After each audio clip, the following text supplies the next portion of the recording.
what I have is an interesting marking on the ground here. Gendre, if you'd be so very kind as to place the camera somewhere within this rectangle that I'm drawing with my stick. There we are. Now,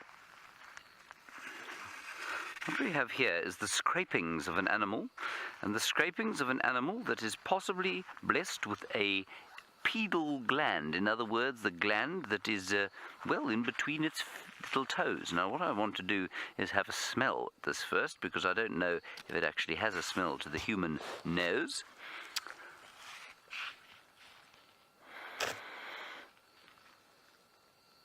Try to distinguish that from normal soil. Maybe a slight whiff. Nothing too obvious. And I'm imagining that many of you will be able to guess precisely what this is. It is a wildebeest that has come along here and marked its territory. Now, the wildebeest here tend to do that in a fairly random fashion because, well, they don't have to be territorial very much. The females only come into estrus, I suppose, round about now, actually, in order to give birth. So, no, they've got a gestation period just over 9 months. So, basically, they've got another month or so before the females will come or start coming into estrus, and it's at that point that they will need to keep a territory and then herd their females in.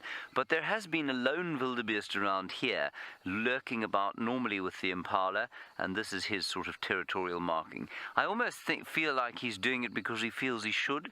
There are no ladies around for him to keep in his territory. He won't be here unless they are around for very long, so he's very much a temporary resident, and so his territory here is very much a temporary one.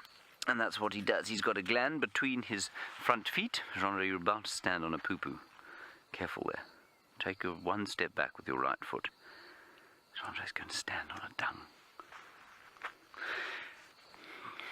I've been distracted now completely. He's got a gland between the cloves of his hoof, and then he scrapes it on the ground, and that leaves a scent for another wildebeest bull that might come along. He's being very hopeful if he thinks there's going to be a great plethora of wildebeest bulls coming through here. I expect the females can probably smell that he's been here as well. Then the other thing he does, of course, is he puts his dung on the ground and spreads that too, but that's not fresh. That's quite old dung, that stuff there. But this here is what Gendre was about to stand on, and that is wildebeest dung. It looks like sort of elongated and flattened buffalo dung. There we go. Marvellous. And that too is used as a slight territorial marker.